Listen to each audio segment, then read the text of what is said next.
questions demonstrate the importance of using your common sense during these tests. Because it is all well and good thinking really far into things and even overthinking them, but after a while you need to take a step back and just use your brain, use the common sense that you have in order to answer the questions. And if we look at some of these examples, we've got question 5, which is an opposite question. This is one that will come from a lot of practice and a lot of reading in particular in order to understand words and their opposites. But using your common sense is good here, because if you overthink it in this particular context, then it might get a bit confusing. But if you step back and you think, right, when I say ascend, what does that mean the opposite of? What am I talking about? Think about how you would use the word in everyday life and just use your common sense to try and figure out what the opposite would be. And then with question 9, we have another one of those questions where you're looking for a hidden word in the beginning and ends of other words. So again, it's a common sense thing.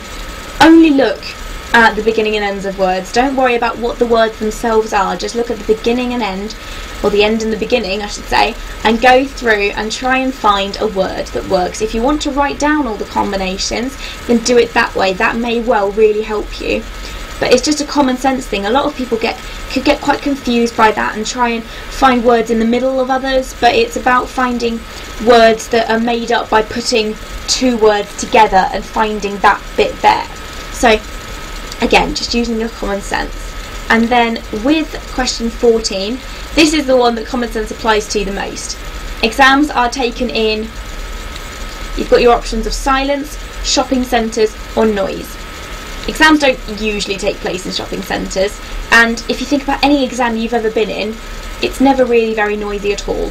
So even though the question sounds a bit off or confusing, just take a step back, think about it logically, and the answer should be obvious for you. So don't lose your common sense when you're exams. Think carefully about what you know outside of the exam. Think about your common knowledge and use that way. Just go that way and think about everyday things. Think about how you would approach it outside of an exam, because an exam is quite a pressured situation. Take a step back, take a deep breath, and let your common sense do the work.